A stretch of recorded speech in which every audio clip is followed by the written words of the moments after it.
You're listening to the Sports Scramble podcast, where four friends serve up a weekly plate of sports with a side of SEC bias.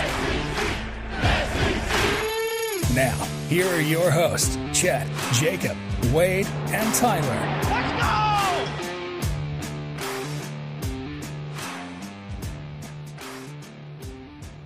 go! Welcome in, fantasy people and sports bettors and just all-around football fans, I guess, to another episode of the Sports Scramble podcast. We got the whole crew tonight.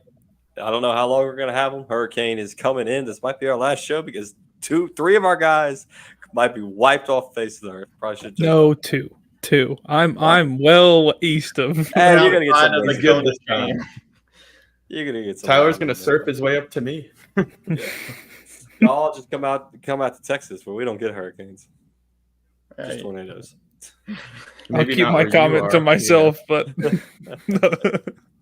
Oh, yeah, no, we got a big hurricane coming tomorrow, Wednesday, right? Wednesday is when it's Wednesday night. landfall. So hopefully it's Wednesday afternoon.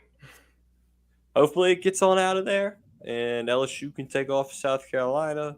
The Saints can play. Saints are at home against Dallas, or they're playing. They're on the road against Dallas. Okay, that's probably a good If thing. both teams were smart, they should just hit the road tomorrow They're morning. probably already leaving, yeah. Oh, yeah, I'm sure they will. Well, we don't want to hear any excuses from Brian Kelly about jet lag.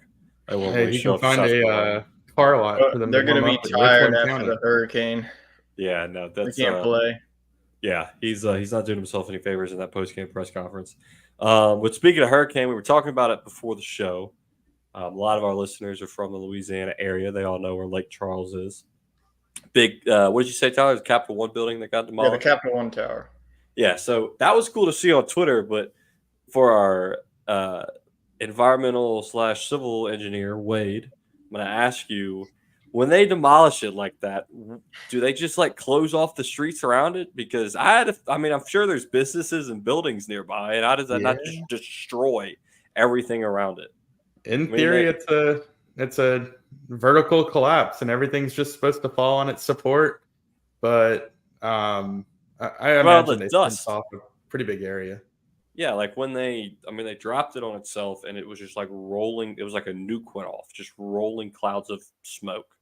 So I'm wondering, are they just like, all right, evacuate this area for about an hour until it all settles, and just let it go? Yeah, I mean, I think the debris aside, they've kind of got that figured out, but the just all the particles and stuff flying off, all the dust, you can't really control that as much because of the weather and the wind patterns. So I actually saw some guy, I don't know how he got it, but he had a chunk of one of the windows that he had taken to his garage. And, I'm thinking it's like the size of an iPhone, but it's probably like a 3-foot panel of glass. How did it not break? I don't know. Well, he had it. Fudge, I see your private chat. Debo scored, so I lost 0-2 against Tyler in fantasy football. That's fun. Not a great week to start the fantasy league. Congratulations, Tyler. I love how we played each other in the first week. Like I played Wade, and he played another league. And Jacob's bench probably outscored my entire team. Really, I'm dead serious. Like that's wild. It was unfortunate in one league because Tyler and I were playing in both leagues against each other. In one league, I had Cooper Kupp. Yes.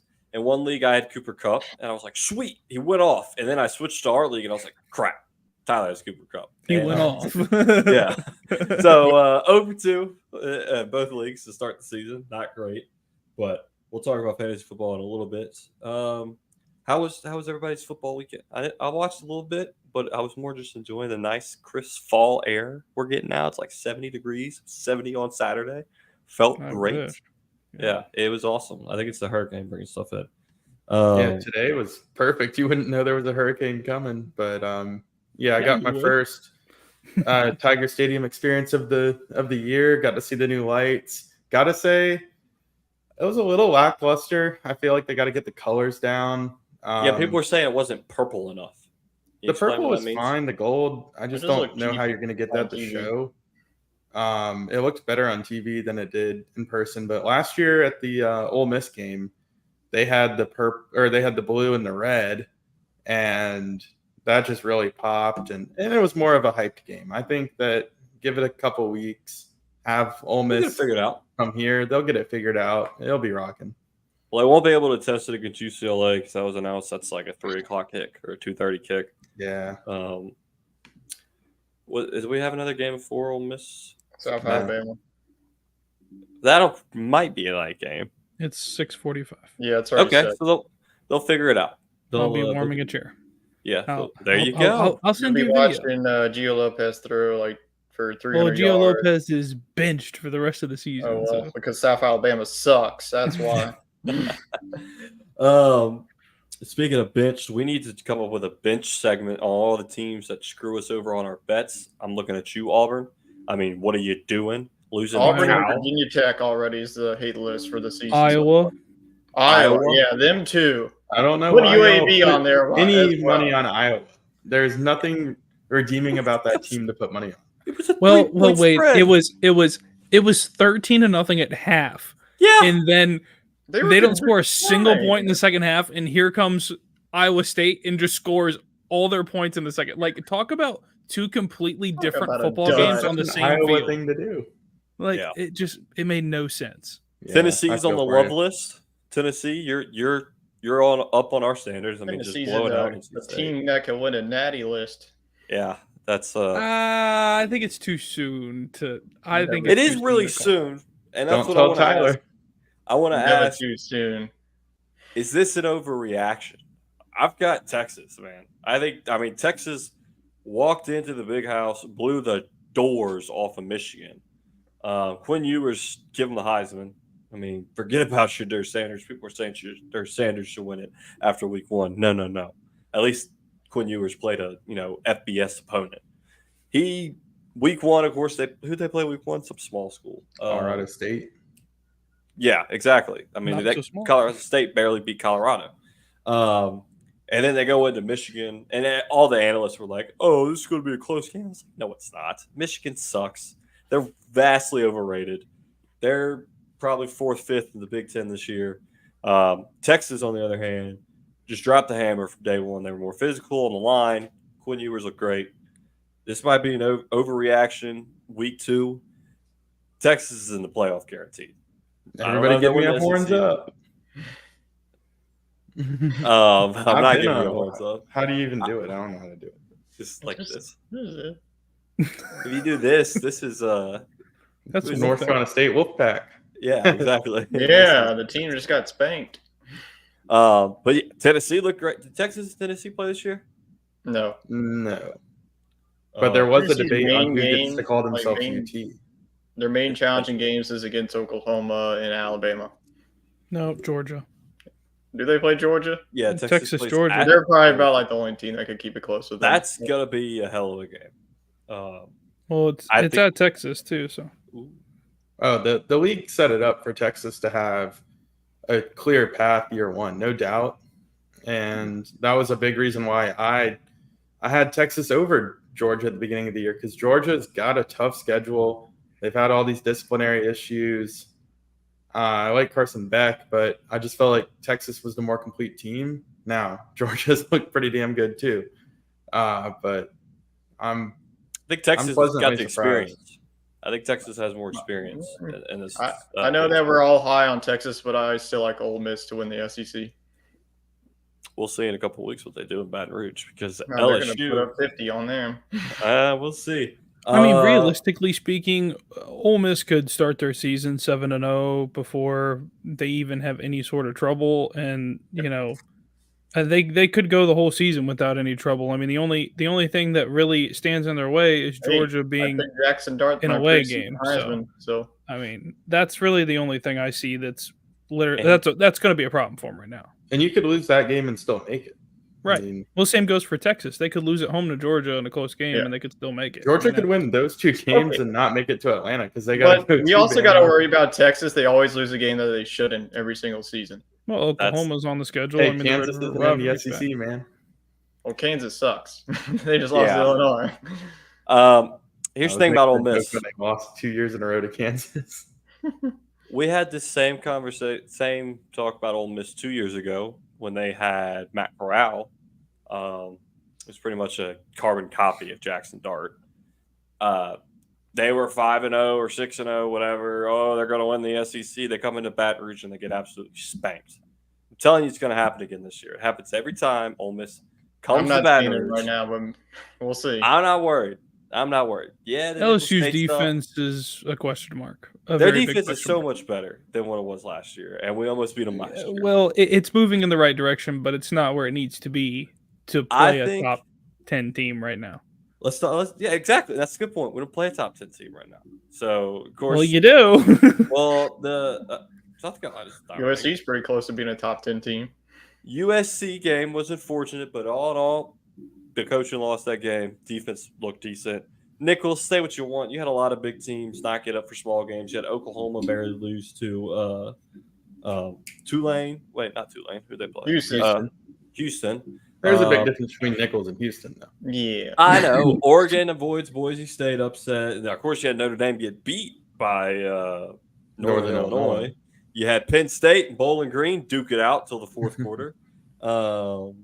Matt Jones isn't even commenting. He's texting me individually, telling me that he's biting his tongue when I said that LSU was going to spank Ole Miss. He's sending me nasty text messages. I'm still on the fence of how my criticism of Wade being 6-6 because I saw Bowling Green offense move down the field, but I also saw Matt Northern Illinois went on the road, so I don't know. Maybe Northern Illinois put 63 on me, guys. I think that's more just Wade's inexperience in NCAA football. Wade was trying to run the 4 verts offense with a tight end and a running back.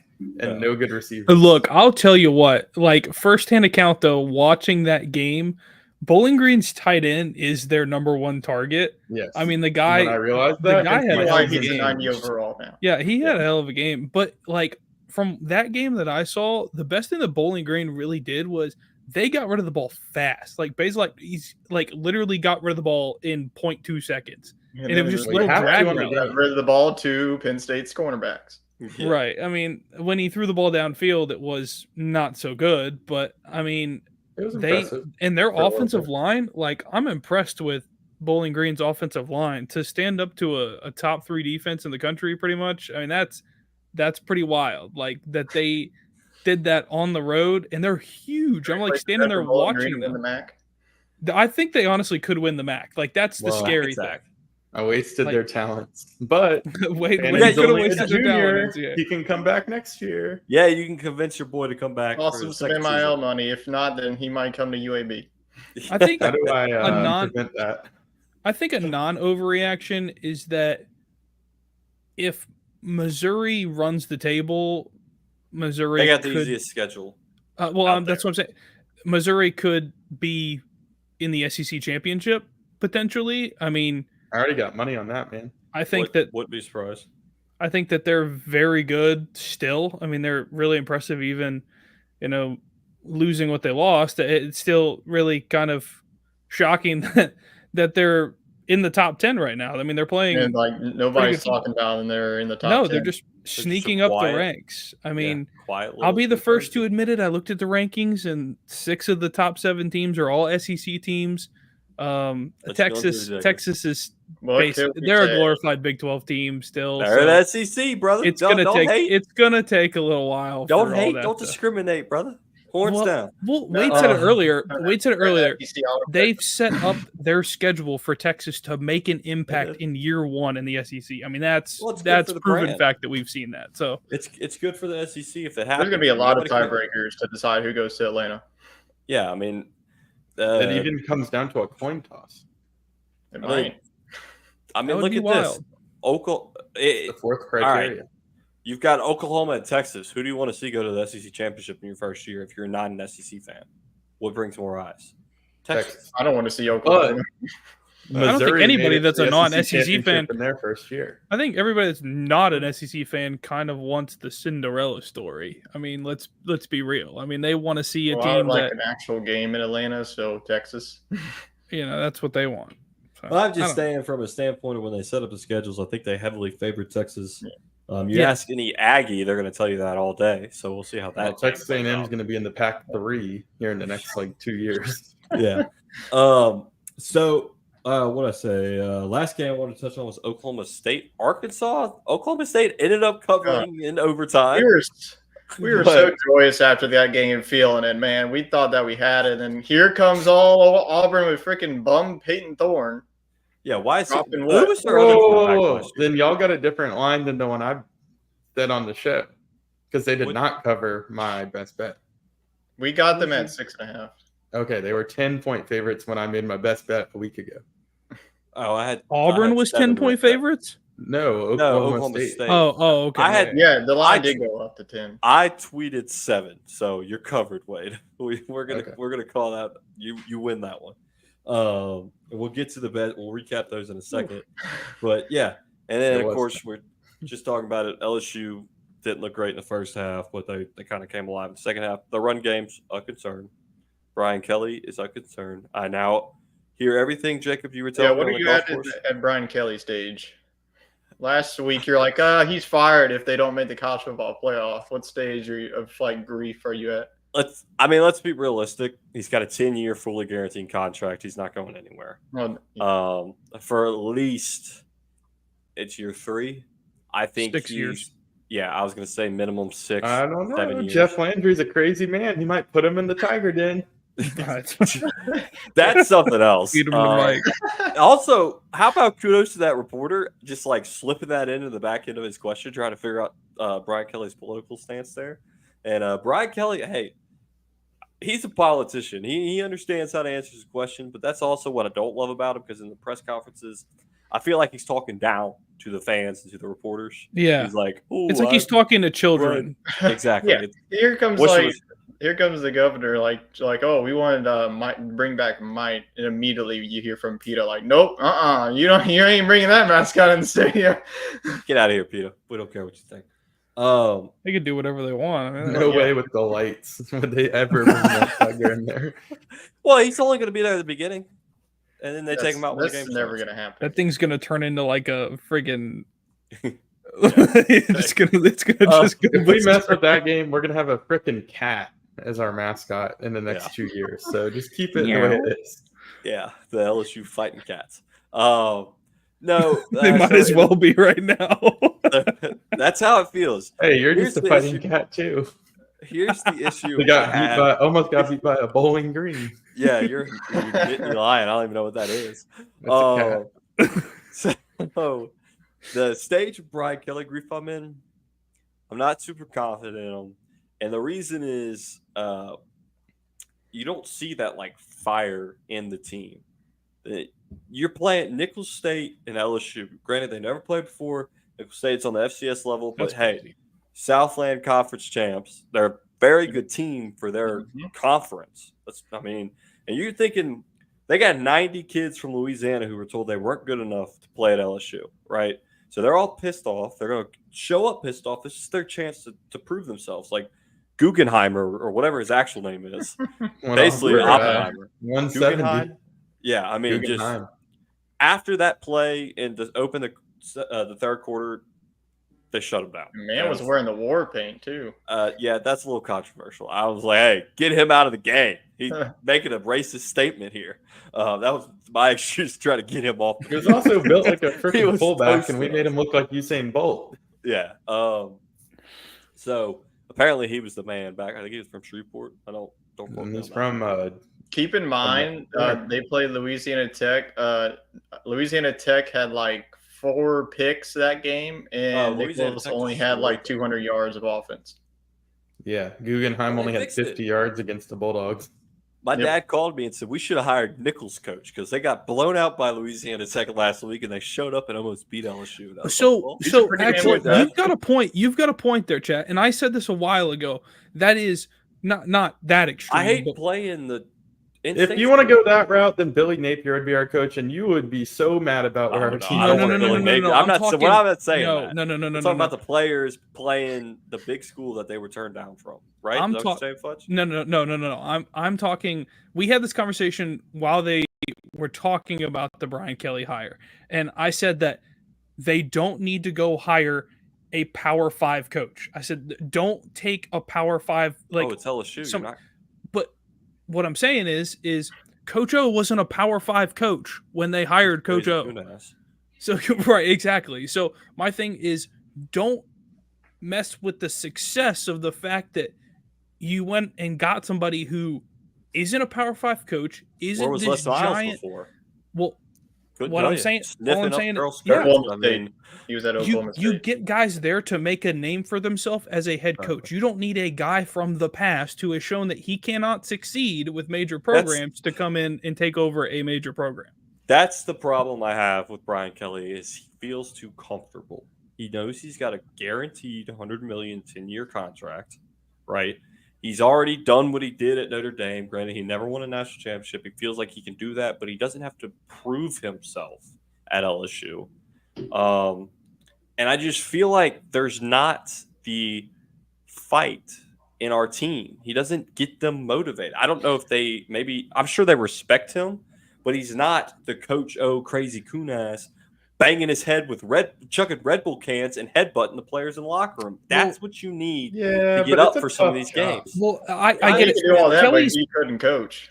Kelly's too soft in the aspect, like you said, he can't get his team. He's a politician. Up. He's too pro style. He's too NFL type. I think he would do fine. Right, he would do fine in the NFL. The only emotion you've seen is when he banged his fist after we lost to USC. Right? You want to see somebody. I mean, I thought he was going to talk about executing Ramos on the field. He used the same words he used in the Notre Dame interview 4 or 5 years ago. You know, if another coach did that at another school, that they would be reprimanded for that. Probably. I mean, but know what? He does that because we probably are talking about a 2-0 LSU team if we didn't have 2 boneheaded 15-yard penalties in the opener. You can't coach around that. That's just idiots being idiots. And that's where it's going to suck. I like it, though, because that's some of the character I'm talking about in the LSU teams of old were just mean. The defense in particular was just mean. And that's why they were good. They were. But there's a difference between honing it in and being mean and just being stupid. The penalties were stupid. I just think that Brian Kelly kind of got a little bit too animated for the wrong reasons. Like, you should be animated, like standing on the sideline, pouting, looking like you're going to cry after a play that you didn't execute and lost 15 yards or whatever. Like, I get that you had a penalty and it cost you and you should be upset at that. But going up to your kicker and doing that, and chewing his ear out when it shows absolutely zero sense of, coaching ability at that point, because what are you yelling at him is not going to fix the fact that, your team was heavily penalized and you're struggling. And and I think we only got in that situation because our guy didn't get out of bounds or something. Right. And so he cleared that up today. He said he was mad at Ramos because Kelly explained it directly to him about the clock situation. And then the ref explained it to him and the ref confused him. And then he hurried up and he miskicked it. And so he got on to Ramos and said, "You listen to me, you don't listen to the refs." And I was like, that's a weird statement to make. He hurried up and kicked. Yeah, he hurried up and kicked the stupid thing because the clock was at 2. Yeah. Like, what do you want him to do? It's not 2 minutes, it's 2 seconds, you dumbass. Yeah. Well, so to go back to Tyler's question, I'm in the not in the denial, not in the grieving. I'm in the so-so phase of the I don't know what to expect because I know we have athletes. I know we have a good team. It's a matter of the motivation and the want to win. I look back. I was watching a highlight. Say what you want about Les Miles. Creepy dude. But walking into that stadium, he had that swagger about him. He turned around. He held them back. They got fired up. I haven't seen that from Brian Kelly. I just think that's a different era of football. I've been saying, no, I don't think it's a different era of football. Marcus Freeman's doing it. They got their ass beat, but he walked into Notre Dame and he was ready to rock and roll, and that team was ready to rock and roll. That's what Matt Rule's done with Nebraska. I mean, those are that's college football. Yeah. Like that's the thing. Like Brian Kelly's, whole demeanor and the way he approaches that is not college football right now. I think how you said the pro style nails it on the head. He's got that pro style attitude, and I don't love it. And I don't think a lot of people in Baton Rouge love it. Here's the thing. But I've said this before, and I'll say it again. LSU is going to struggle recruiting wise in the future We've lost some because names of already. Brian Kelly and the Who way should he be the replacement? approaches the way he That's what I wanna know approaches from y'all. the game of football. Ask me That's just my thinking. Ask me in 3 years, Tyler, because I don't know who it would be right now. I mean, He should have promoted within. Maybe. I think LSU is going to be in good shape, though, because you can lose 2 or 3 games now and be on the verge of the playoff. And he never won the just big got to game. get hot at the right time. He never won the big game in Notre Dame, and until he proves he can do it, I don't think he should act like he's done it, if that makes sense. You know, he just gives off that aura. I just think there's going to be, if this isn't a playoff team this year, because he's touted year 3, that's my year, we're going to win. Just wait till year 3. I think there's going to be some flames starting to tickle his butt on his seat. So, If a loss Saturday would start. And they would. Sure. If they lost Saturday, he should have been fired on the spot. Just get out. Just go home. Don't. We're not. That should be termination for cause. You don't get the rest of your guaranteed contract. I just find it funny though. Like LSU fans in general in LSU had this predetermination of that they were going to be in the playoff, and that if they won the big games, it would be in the playoff, and didn't take into any consideration some of the other teams within the SEC and outside of the SEC. They're getting better. That have gotten better and that can actually compete now. And now LSU is sitting in a spot where they're fighting for a bowl game, and a decent bowl game. They have one loss. But think about it. I see what you're saying, though. We're no better than Oklahoma. That's completely right. Exactly. You are in a no better place than Oklahoma, Kentucky, South Carolina. You're in that category right now. We'll see on Saturday. We will see on Saturday. The only way LSU would category is if they hired Drinkwitz or Kirby Smart, in my opinion. I don't think we're not getting Kirby Smart.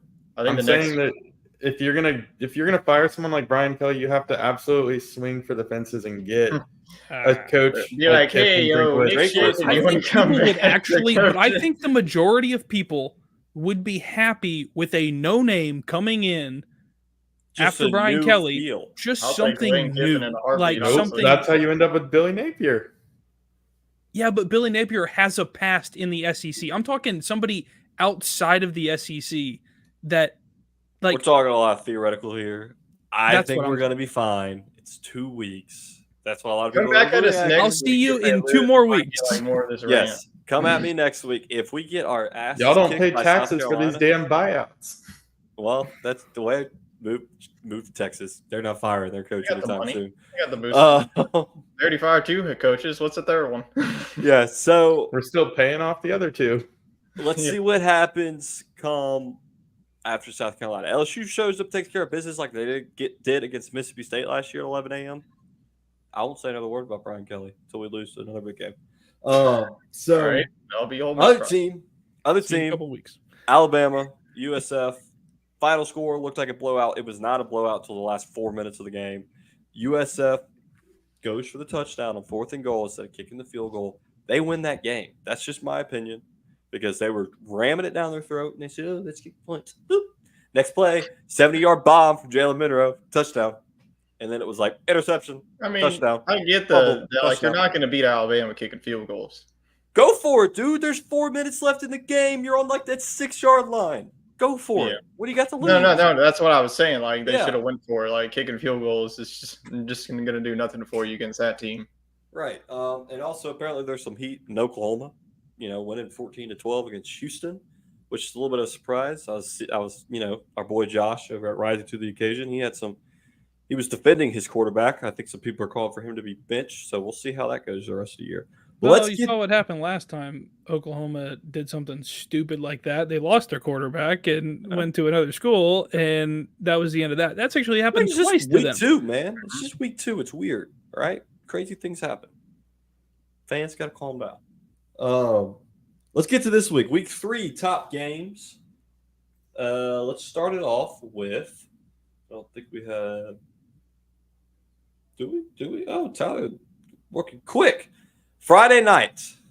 Shocker. That's a Friday game. Not a conference game, as Wade pointed out before the show.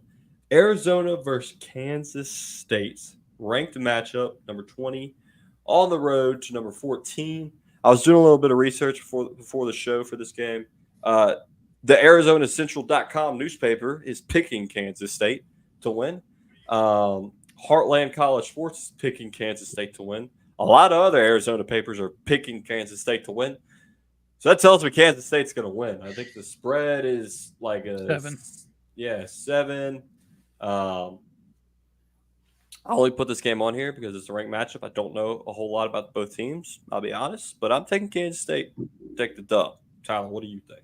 Yeah, there's a lot of offensive firepower for both of these teams. But, man, Arizona, I just don't know what's going on with this team. They struggled against New Mexico in week 1. They struggled against Northern Arizona in week number 2. They barely beat that team. So a little bit concerning of Arizona. They have to get off to a fast start. And Kansas State coming off of a grudge match against Tulane in New Orleans. Yeah. They got lucky that they won that one, to be honest with you. They definitely did not play their best game. But I'm going to go with the Wildcats in this one. They're showing me more with Avery Johnson. Which one? Yeah, they're both Wildcats.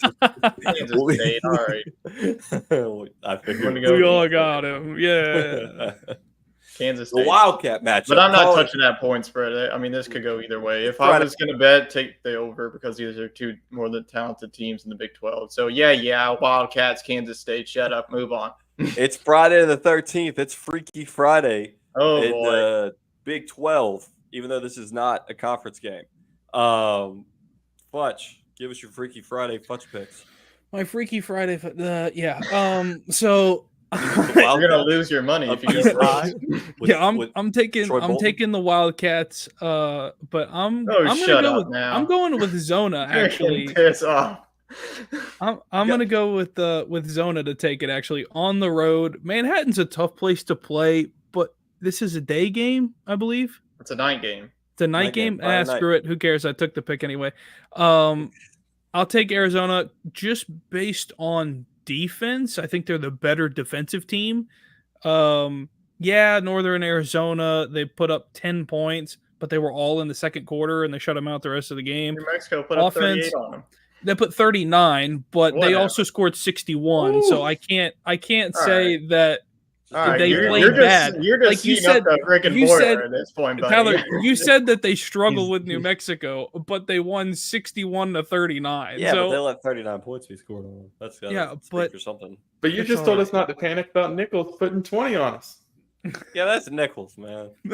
Oh, okay. LSU, I ain't worried about that. All right. Jacob's just trying to fire Tyler up. If Nichols scored 39 points Saturday night, I'd have drove. We're getting off topic. We're getting off topic. We're getting off topic. No, I think Arizona can win though. Offensively, I think they're good. I just think they're the all-around better team. And yes, Kansas State scares me because of the matchup against Tulane. That was a game that they should have won pretty handily, just based off of Vegas's numbers, and they struggled. Ain't gonna be a problem. It was just kind of a wake up call for Kansas State in the sense that you're not going to be able to waltz through non-conference games, and with this being a non-conference game, even though it should be a conference game, the quarterback's got cool hair though. He ought to be pretty good. Yeah, but. Both quarterbacks are decent, actually. I mean, neither one of them are bad. I mean, they could both be Big 12 favorites for quarterback of the year just based on the fact that Quinn Ewers is no longer in the Big 12. Yep. Yeah. All right, Wade, Wildcat or Wildcat? I'm going to go with the home team, Kansas State. Earlier in the season, I picked Arizona to potentially win the Big 12, but yeah, they just haven't come out the gates very hot.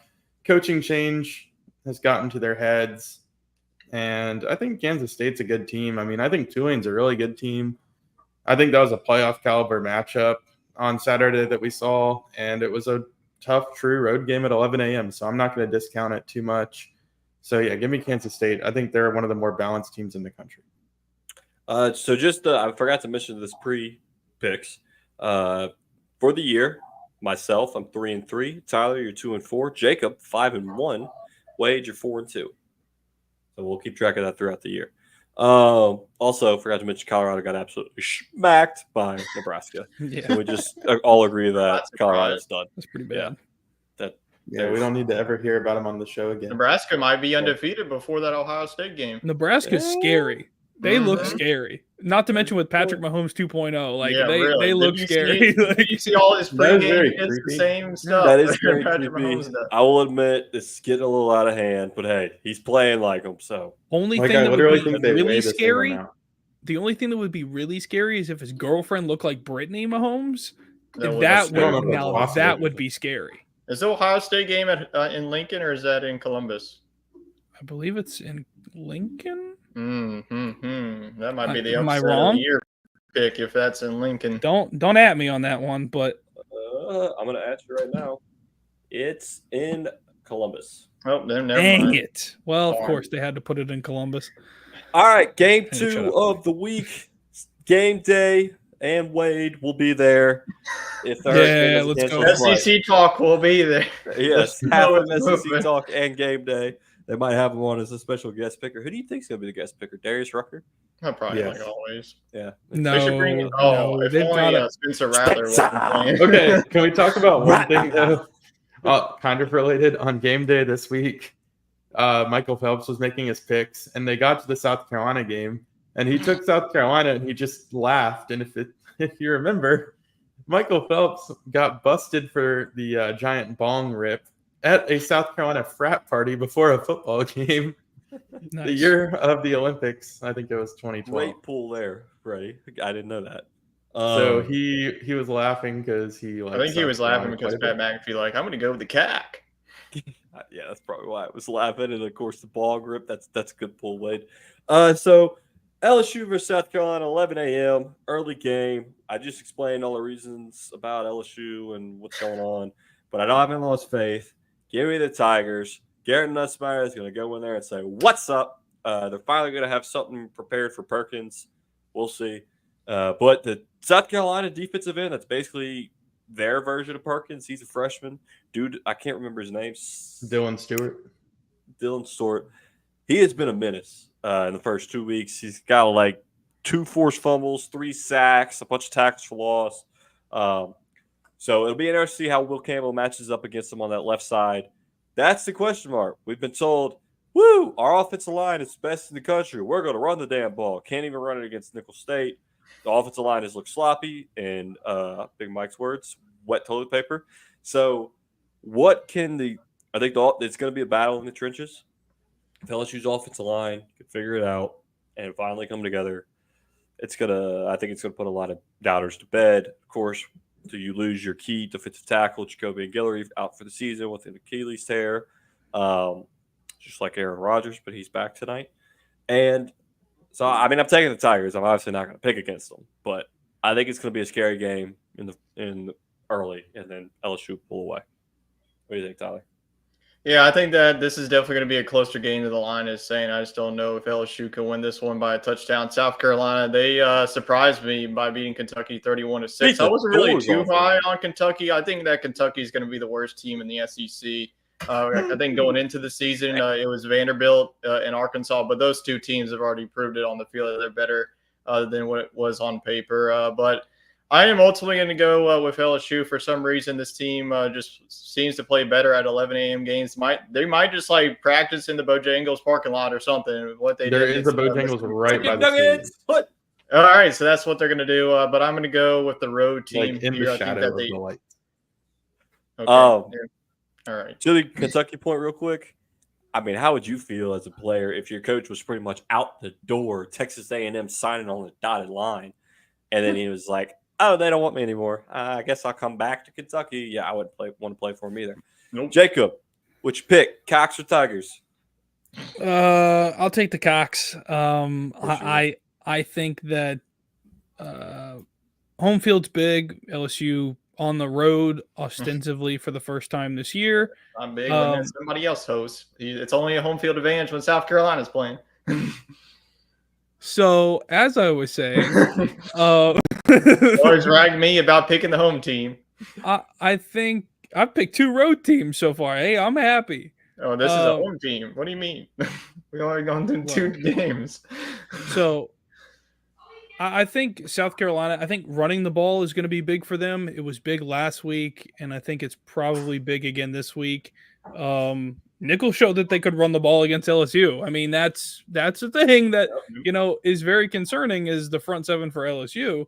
Not so much the secondary anymore. It's the front seven. So I think they'll be able to move the ball pretty well. I don't expect it to be a super high scoring game. You just got to take care of the football. Both teams do. Nussmeier's got to take care of the football. No ill-advised throwing it into double coverage. I've seen that a few times, and it's just bad mistakes with the football. You're watching. So I think he's been pretty good with the football, but no, I think that South Carolina probably wins it. Just being at home in that atmosphere is going to be a challenge. So what's unfortunate is I'm going to be on a boat in the Gulf of Mexico at the time this game's being played. So I'm not going to know what happens. And I'm either going to come back and be exhilarated. Actually, nobody texted me. We're going to record it, and we're going to watch it when we get back. You're just going to, drive to Mexico. Just keep going. Just keep going. Just keep on going. We'll go to Cuba. We're going to be in the Keys. I was going to add Sage Ryan is no longer playing corner. He's playing safety. So expect lockdown D from the corners. Zy Alexander and help me out, Tyler. What's his name? Stamps. Ashton Stamps. They are going to be locked down out there. That's what. Wait, boots on the ground. What's lockdown with Zy Alexander? What you drinking tonight? Jet? He's coming off torn ACL. He looked good against Nichols. I think he's going to be fine. He was best corner last year. Because he played at Nichols. Yeah, but looking good at a tux in KFC and then looking good at a tux in a casino are two different things. No, he played at LSU last year. It's just he tore his ACL, is what I'm saying. At the end of the season, he was LSU's best corner last year by far. What says something when an FCS guy is your best corner? Kyron Lacey, didn't he play at Nichols? No. Speaking of, he played at Louisiana Lafayette. That's right. He's an idiot. Golly, people, get your facts straight when you're trying. Wait, boots on the ground. There's so many transfers. I'm picking South Carolina just solely to temper expectations. Will you be wearing South Carolina at this game? Yeah, what are you wearing in the game? I'm wearing an LSU polo. Okay. I like it. But I'm not wearing a very flaunty LSU polo because I don't want shit thrown at me. It's more like a neutral, like a white. Like a white neutral color. I'm wearing a white with black and gray striped LSU polo. They're just going to throw cock poop at you the whole time. Rocky's going to come from the curtain and throw. I think LSU is a better team. I was not worried about this game at all this time last week, but South Carolina is going to run the ball. They got Raheem Sanders. They got a running quarterback. I just think that I don't know. LSU just has not shown much defense against the run this year. We haven't been able to run the ball. So I'm going to temper my expectations and pick South Carolina. Would I be surprised if LSU wins by 20? No. I would. I'd be shocked if LSU wins by 20. If they won by 20, South Carolina is a team that we were considering a bottom 3 team in the SEC, and now College Game Day is coming. I mean, it's a bit of an I think Game Day was week 3. Have you seen the slate? It sucks. I think they were probably planning to go to Georgia and Kentucky, and South Carolina blew them out. If the Arizona Kansas State game was on Saturday, they'd go there. So there are some better. They need to go other places. I'm about to get you one. So 2-2 on that one. Alabama versus Wisconsin. Mm-hmm. Now, Jacob and I have some controversial picks. I saw mine. Here we go. The reason why is because I know Alabama. You're stupid. That's the reason. Alabama almost lost to USF last year, but they almost lost this year again until the very end when they ran away with it. I really think USF would have won. It would have been great on Nick Saban dedication night if USF would have won. I think it's because it's Kalen DeBoer. It's not Nick Saban's team anymore. And so I think they're going to show up in wherever the hell Wisconsin's at. Madison, Wisconsin. Right? It slipped my mind. And I don't think they're going to be ready for the dogfight that the Badgers are going to bring them. The spread is 14. I would 100% take the 14. The Badgers have a 7.8% shot at defeating the Crimson Tide. More like a 0.1. The FPI is broken. Let's just be honest. It's stupid. But I'm getting crazy. I'm feeling wild. I'm taking Wisconsin. Tyler, tell me why I'm wrong. All right, well, I'm not going to go with Wisconsin because you'd be an absolute idiot to pick the Badgers, even remotely going close to this matchup. This is going to be an absolute blowout. This is going to be just like the Texas versus Michigan all over again. A smash mouth, frick you football by Alabama, 38-3. Next one. Tyler is a Roll Tide Gump. Fudge. Like, how are they going to be able to stop? How are they going to be able to score? Tyler Van Dyke can't move the football. They barely beat South Dakota. They barely beat Western Michigan, and they're going to barely be able to move. They might not even cross the 50. He's got the same name as you, Tyler. You're not rooting for him. He sucks. He's like one of the worst quarterbacks I've ever seen in my life. He looks great at Miami. What are you talking about? They won't be able to do nothing. Like, I'll give them. That's why I'm giving. They might as well be happy. I'm giving them a pity field goal. It's going to be 38-3. It might be more. Make America great again, Fudge. Make Wisconsin football great again. Tell us why. That's what I'm talking about. Get the cheese heads up. I don't think Alabama's ready for that defense right now. There we go. Right now, defense. Shit. Well, Tyler, when was the last time you watched a Wisconsin football game? I watched the Western Michigan game. They look like absolute poo for 4 quarters. So did Alabama at home against South Florida. So it goes both ways. But we were the same ones that just had the conversation. South Florida is a better football team than Wisconsin. That is a lie. I think you are going to have. They have a better quarterback. Byron Brown clears Tyler Van Dyke. No, Byron Brown couldn't hit the broadside of a barn. It would have been. He was going up against Alabama's defense. If he went up against Wisconsin, they probably beat Wisconsin. He had wide open receivers. All right, go ahead. I'll just save this. I'll just save this for Saturday when Alabama was up like 42-0 at the half. That's probably what's going to happen. I'm still sticking with Wisconsin. I think, okay, South Florida put up 16 points in the entire game. I think Wisconsin can put up 16 points in the first half of that game. That's the thing that, I mean, running the football, South Florida ran the football great against Alabama. They made their running back look like a world beater. Wisconsin, that's pretty much all they're good at is running the football. They have a huge offensive line that is bigger than Alabama's D line, believe it or not, and they're going to run the football the entire taking me money line on this the entire game. So I just don't understand what we've seen from Alabama doesn't show me that they're going to go on the road to Camp Randall and win a game like that. I just don't think that can happen right now. Like plus 550 to win. I think I might sprinkle a little cash on that one. All right, so we got the line is at what's the line at 7? 13.5. Yeah, even if they don't win, they cover easy. Okay, go ahead. We're gonna put that on our parlay. It's just gonna be the same old story with us. Please do. You know what, Tyler? I'm so confident. I'll put 25 just on that. 1,000. Yep. Wait. You're gonna put your whole entire salary on this game? Yep. Yeah, Freddie. All right, let's make a bet here. Let's make a little 2v2 bet. Loser has to. What do we want to do? What should be the punishment? I'm thinking something with Tyler Van Dyke. Wait, you're picking Bama, here's aren't you? Okay. Let's talk about Tyler said that Tyler Van Dyke is the worst quarterback he's ever laid eyes on. Let's be real. DJU could possibly be working at a Whataburger next weekend.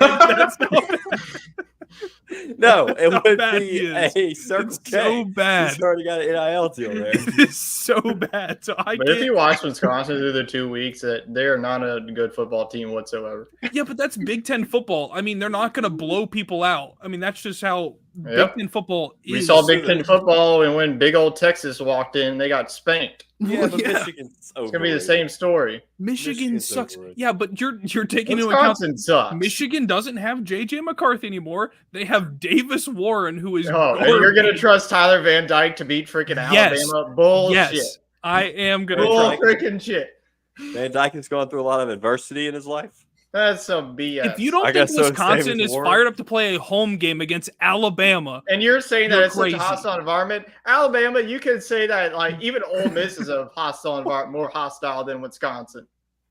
They're going to be jumping around. Ooh, we're jumping around. We're down 52-0. I beg to differ.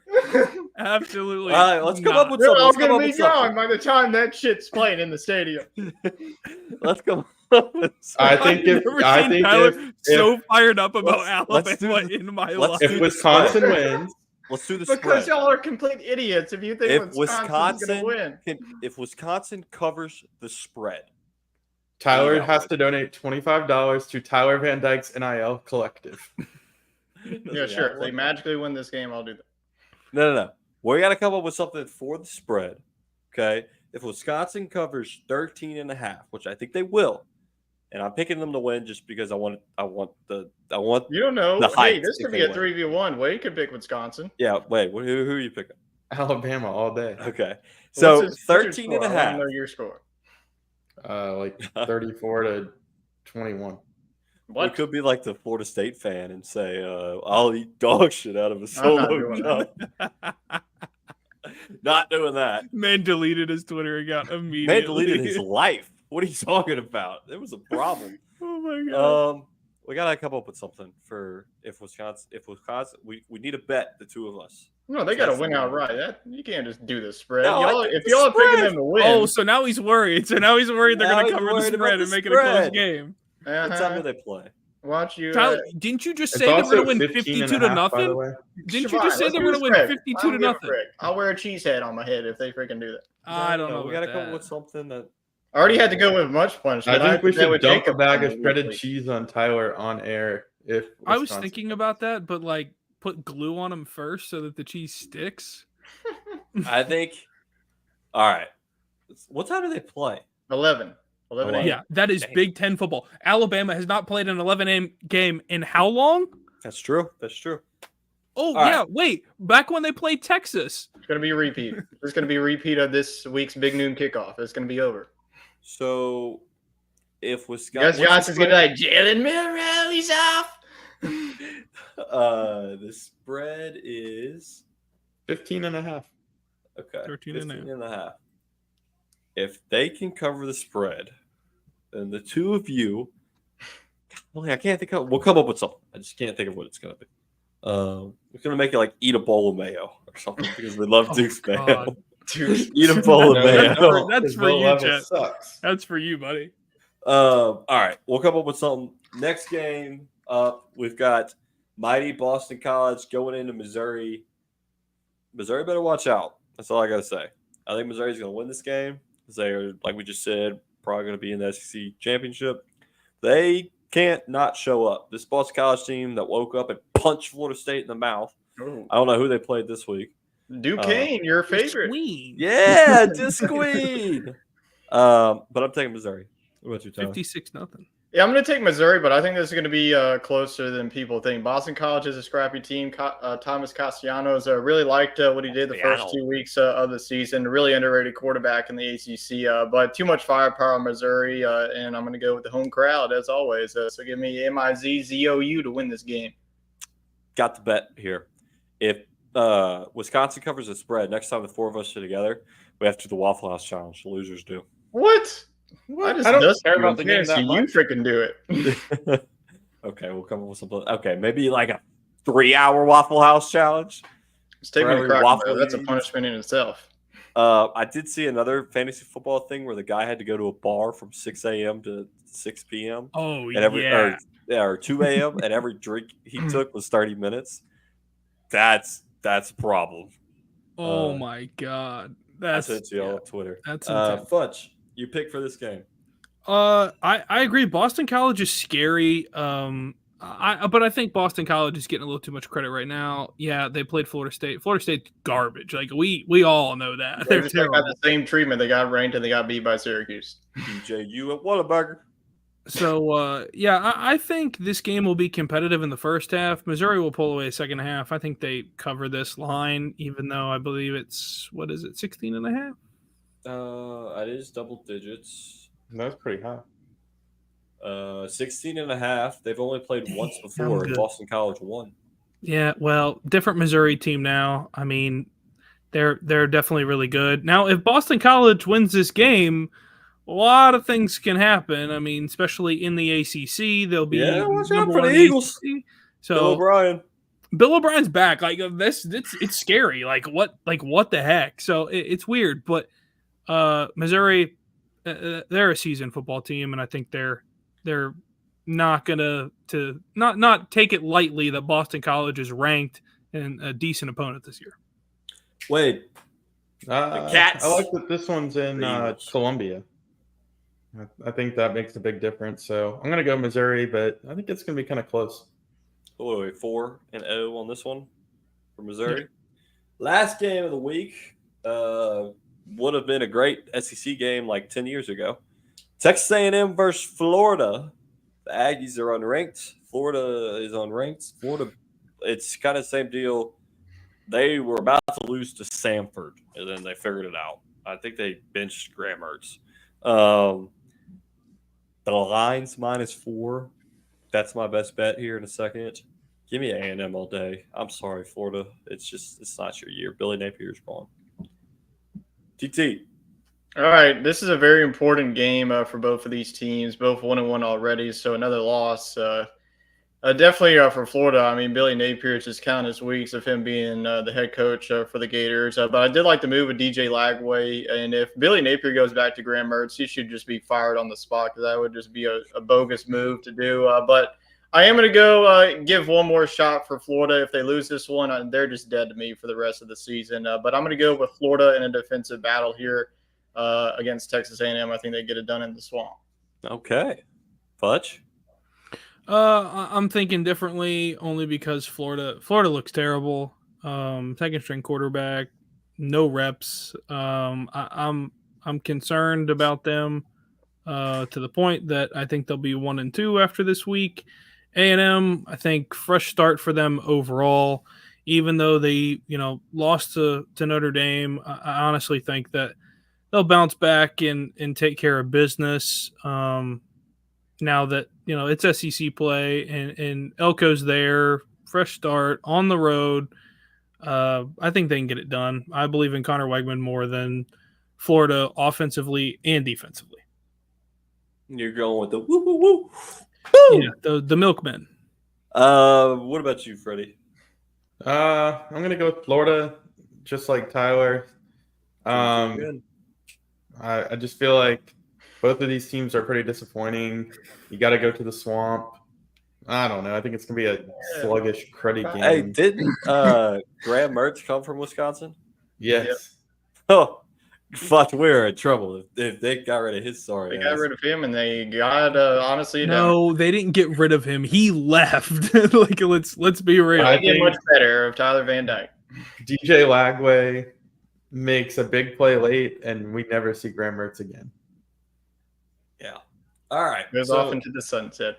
See, that's our. He'll end up on Tyler's doorstep with a rucksack on his shoulder, saying, "Can I please move in?" He's gonna play for Nichols next year. Probably. No, Nichols don't even want. That's it for week 4 or week 3. That's 5 games. We had a little extracurriculars in between. Extracurricular. Hey, let me just say it. Let's keep it under an hour, guys. And that's our week 4 recap. Yeah, so we got best bets coming up. Here we go.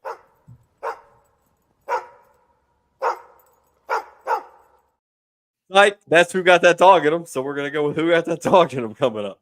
My pick for who got that dog in them is the entire Nicholls State team because they showed up, they lost, but hey, they showed they got that dog in them. They showed up to bright lights. The help me out with his name, Tyler. Colin Guggenheim. This absolute dog with the war paint, everything. Even though I was trying to get him off the field, saying he was racist. I think we get off the planks there. But they showed heart, and I mean, kudos to them. Same with Northern Illinois. I mean, Northern Illinois got the win, obviously, but mine's Nicholls State. What do you got? Wait, you said me or Fudge? Who? What? You keep cutting out what? Me? Okay. You're getting hit by a hurricane? Yeah, I don't know what's going on over there. I'm gonna go with the team that you slightly mentioned, and that is Northern Illinois, dog of the week, winning at South Bend. Literally, dog of No, the week. yeah, no small task there. Even though Notre Dame looked like absolute garbage. I'm saying it now. Northern Illinois and Bowling Green for the MAC championship. Nice. We should keep Are they taking. going to put up 60? No, Where's the MAC no. championship at? Is it a neutral site? Ford No. Field. Yeah, it is. Let's go if it's Northern Illinois and Bowling Green. That would be wild, but That no. would be a fun trip. Northern Illinois' defense looks really good. I was very impressed with them, even though Notre Dame's offense looked terrible. I think that their defense definitely contributed to it. I like it. Good pick there. We'll go Tyler. Who's your Yep, dog? there's a lot of options I'm going to go with. I'm going to go with a kicker, and that is none other than Mr. Brandon Aubrey, who provided me 21 fantasy points. He not only did he make a 57, a 40, a 50, a 46, and he almost made a 66-yarder. Some idiot, Mark McCarthy, called a timeout, and they didn't get a delay game. And honestly, they should have allowed him to kick a 71-yard field goal because he probably would have made it, and that probably would have broke the scoreboard. He made the 66-yard field goal, even though they blew it dead. Yep. He made it, and he almost kicked the 71, and then they pulled him off the field. Yep. Hell of a fantasy. And then Dak player, Prescott throws like a dud of a Hail Mary at the end. I don't think there's a category on ESPN for 70 plus. That's So just an automatic win if 55, he makes though. it. Yeah, that's what we should have done. That's Freddie. You know what? We got one more week of baseball. Why not? We don't even talk about baseball anymore.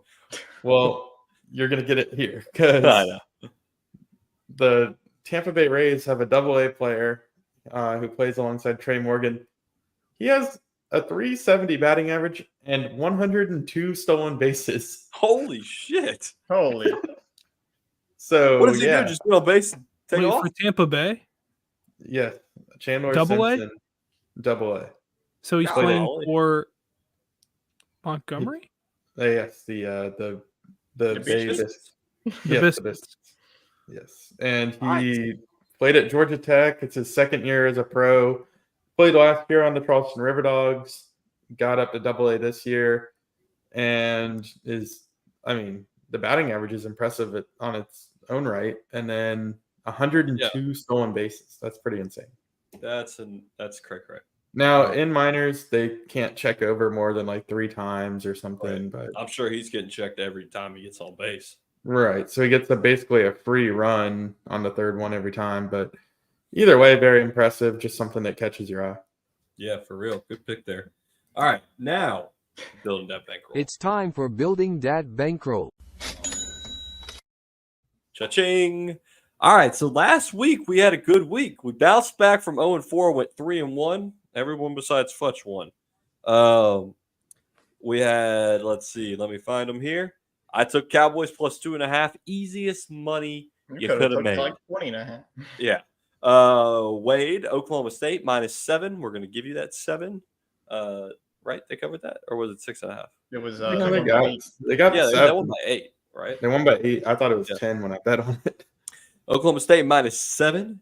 Tyler, Tennessee -7. Could have taken Tennessee -17. Told y'all. And Jacob, Iowa -2.5. We're not going to talk about that. So, to bounce back for this week, I mentioned it earlier, A&M -4 is my best bet for building that bankroll. Tyler, what you got? I'm going to go back to the group of 5, and I'm going to go with a road dog. The Memphis Tigers plus 7.5 versus sorry-ass Florida State Seminoles. I think that Memphis walks in there and beats them again in Florida State and DJU. Like Jacob mentioned, he's going to be working at the local 5 a dime by the time that this game is over. And Memphis is going to pull off the road upset. Don't make me a patty melt, you piece of garbage. Who did Florida State play this past weekend? They play the bye week. That's what I thought. Okay, because I didn't see any memes about DJU at Whataburger. All right, Jacob. I'm Why Whataburger? I don't know. I'm craving it actually. So actually, you know what? I often, every time I pass Whataburger, I think about the time This would be a when we great were in place if Houston DJU was and they were just giving us I would get milkshakes. Whataburger. Yeah, that was Whataburger. That was great. Yeah, That was badass. I don't know if you were all there for that, but Did I miss something? I think thought so. he Was this our last Right. time we were in Houston? I don't think I was driving. No, I was. What? Yeah. Are you sure? Yep. I don't know. I'll That's a tell side you. combo. But no, Yeah, we'll talk about this after. I don't remember this. That's a problem. I don't think I'm gonna go with the two Forest sidekicks of the Beaver and the Duck. Oregon State. I think this game is sneaky. If we had like super dog picks, this would be my super dog pick for the purposes You know, of if we that. had And that is upset picks, if we brought that back. yeah. But I'm gonna take Oregon State. They're not quite. I mean, I'm not picking them outright. Chill out. Like, golly. Okay. Oh, you're not backing the Badgers? The Beavers? The Badgers, the Wisconsin the Beavers. Badgers. Oh no. But I'm going to take the Beavs. I think that they're going to cover the 16.5 at home against Oregon. Oregon looks like they cannot beat a team by more than a touchdown this year. We got so lucky. So I honestly think that this is the turning point, and they're going to keep falling down outside of the top 10, even though they potentially win this game. I've got Oregon State covering. They might even win for all we know. Wait. You know what? The first 2 weeks I've picked on SEC teams that are near the bottom of the conference, and it's had mediocre results. So we're just going to go to the top two teams in the conference, or two of the top teams in the conference. You can take Georgia minus 24 against Kentucky, or you can take Ole Miss minus 24 against Wake Forest. I think both hit. I mean, there's no way that they don't just absolutely dismantle either team. So take one of those. I'm going to say Georgia versus Kentucky for you. I like that one better than Ole Miss. Okay, so that's our four picks. Have you seen Wake Forest? They just lost to Virginia. Recap our 4 picks, please. So we've got myself taking A&M minus 4 versus Florida on the road. Memphis plus 7.5 versus Florida State. DJ Florida State.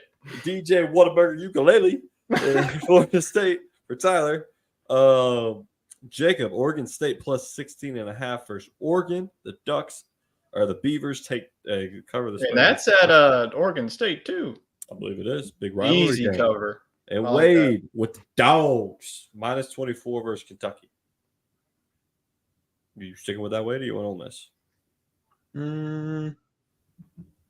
Which one y'all think? I would overthink it. Just go with the number 1 team in the land. I like Ole Miss. We'll just put both. Wade gets 2. Georgia. Yeah, we're gonna go with Georgia. All right, Tyler. We're gonna kick it over to NFL. All right. Football corner. Well, since we're already over an hour, I'll try to be quick with the Week 1 fantasy studs and duds. Go ahead and rub it into chat that you beat them in 2 weeks. No, I'm not going to rub it in. I'm just going to, I heard, now you can rub it into your opponent. If you play on ESPN, if somebody scores a touchdown. I taunted my wife even though she just taunt him. All right, so let's get into the studs. We're going to do this every week. If you play on Monday night, then, you'll be exempt from this since we do it our shows on Monday night. But our first stud of the week is our first quarterback, and it's the Bake Show. Baker Mayfield had himself a day, 289 yards passing. In the Commanders' defense, they couldn't really stop anybody. Mike Evans had himself a good day, 2 touchdowns. Chris Godwin, he had himself a good day, 2. And then Rachaad White out of the backfield. Very nice day for Rachaad White. But Baker Mayfield, 29.66 fantasy points. If you need a quarterback, say Jordan Love is hurt, or if you have these other quarterbacks that are hurt, the Detroit Lions is his next matchup, and that could be another high-scoring shootout. So really like Baker moving forward in fantasy football if you're looking for a QB1. Let's go now. It's Saquon Barkley, and Saquon looked really good in his debut against the Packers in Brazil. 109 yards rushing and 3 total touchdowns, with 2 of those on the rush and one of them being a receiving. In a PPR formats, he got 34.2. Really nice matchup coming up against Atlanta Falcons. The Steelers didn't score any touchdowns against the Falcons, but look for the Eagles to do more against this Falcons defense. So I think that Saquon Barkley is definitely a must start every single week, no matter the opponent. He really looked good in his debut with Philadelphia. Let's go on now to the wide receiver is Jaden Reed. He is my stud of the week for the Green Bay Packers. Really nice game for him. Really sucks that Jordan Love is going to be out for the next couple of weeks. So that is going to hurt him a little bit. Now you're going to have Malik Willis be your quarterback one on that team. So not really confident in this offense. That could be the same under them. But under Love, he had 138 yards receiving, 2 touchdowns. Good enough for 34.1 fantasy points. And honestly, he gets a good matchup against the Indianapolis Colts. All the Texans wide receivers really had their fair share against the Indianapolis Colts. I would definitely say that Jaden Reed is a flex play, even though that Malik Willis is going to be the quarterback. So you're going to be very heavily touchdown dependent on him to have himself a good week, but he still get a lot of targets with this offense, no matter the quarterback. So that is our studs. Now let's go on to the duds of the week. And if you had honestly any tight end this week, you could have put any of them. So I am going to go with Mark Andrews. I'm going to go with Joe Burrow of the Cincinnati Bengals. I mean, my gosh, this was definitely not the day for Bengals fans. Only 164 passing yards, 0 touchdowns, and 8 points. And next week he gets on the Chiefs. Honestly, I'm not even starting him. That's definitely a bad matchup against the Chiefs defense for the most part in that game. But can't trust Joey B. Yeah, he always brings it against the Chiefs, man. He does. It's Burrowhead, man. He does, but I just don't like that matchup against that Chiefs secondary. I think that Jamar is going to struggle. I don't know if he's going to have that good of a game. But if you drafted Jamar, you got to start him every single week. Just hope that Joe Burrow can provide that offense for him. Now let's go on to the running back position. We're going to go with Zamir White of the Raiders. And the fact that Alexander Madison had more fantasy points is definitely quite concerning. But only 44 yards. He also had a fumble in this game. No touchdowns at 4.6. He's on the Ravens. Yep, I'm not even starting him this week. That is an automatic bench. I definitely hate that matchup going up against the Ravens. So honestly, not touching Zamir White, and I honestly don't like Zamir White the rest of the season. I think that Alexander Madison, that's a split backfield.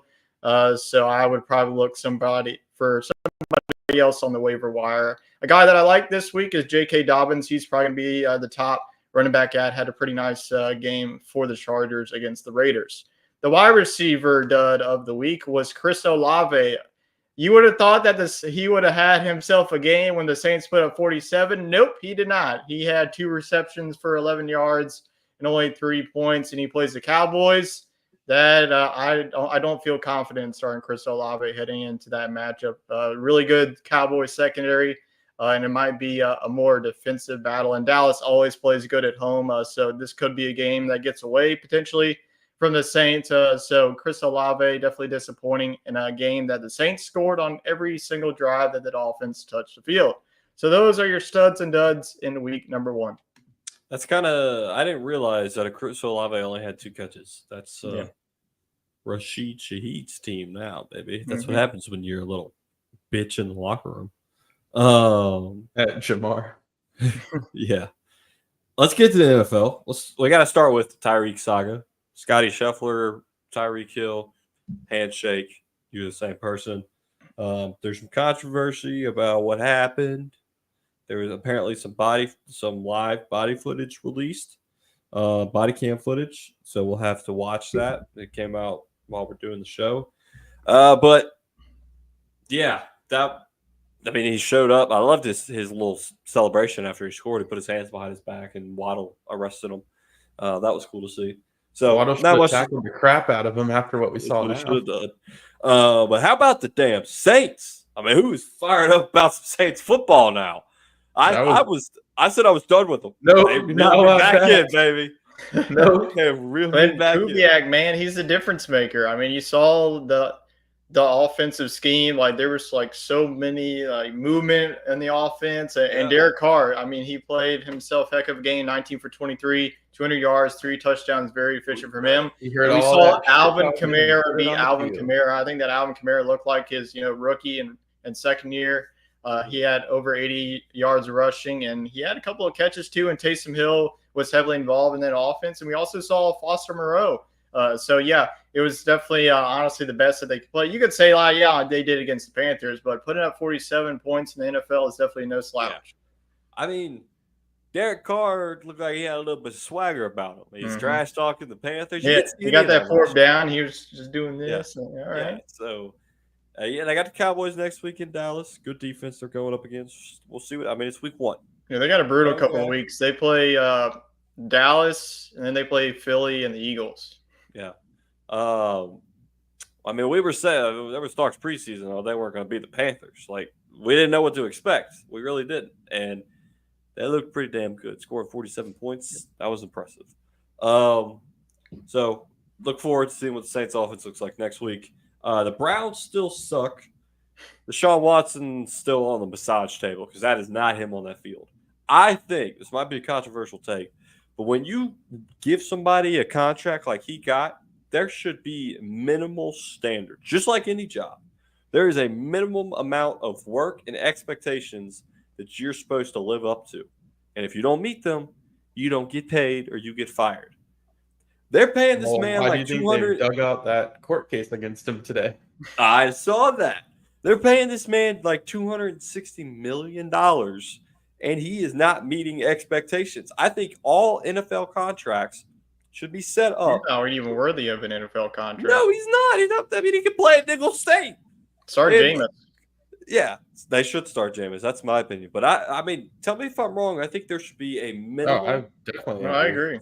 You have to reach 2,000 passing yards. I mean, that's pretty easy in the NFL. Throw less than 30 interceptions.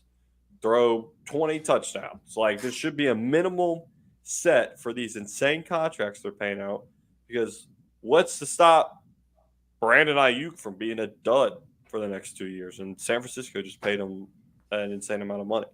Like, it blows my mind. They're like, oh, yeah, let's pay you this bag. And look at Baker Mayfield. I love it. I mean, that's the ultimate FU to the Browns. Just Norma has turned around. He's shining. The Browns still suck. So that's all I got to say about that. Titans lose without letting up an offensive touchdown. And I quote their coach. Here we go. Let me get it pulled up here. Titans head coach Brian Callahan. I don't know if he was in the chat, but I wanted his input on that. If we had just punted on 1st and 10 every time, we might have won the game. What do y'all think about that? That's a pretty bold statement for a first-year head coach, trying to usher in a new franchise quarterback. But then again, he wasn't there when they drafted him. So, I mean, Levis is fighting for his job this year. There's going to be some big-name quarterbacks out there in the draft.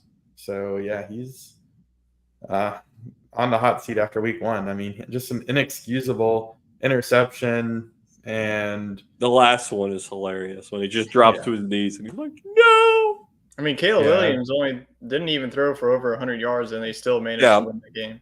I'm going to get to that in a second. I mean, there's defensive touchdowns that got him that win. And a big special teams return, too. Yep. Let's talk about the Bengals. You mentioned it earlier, Tyler.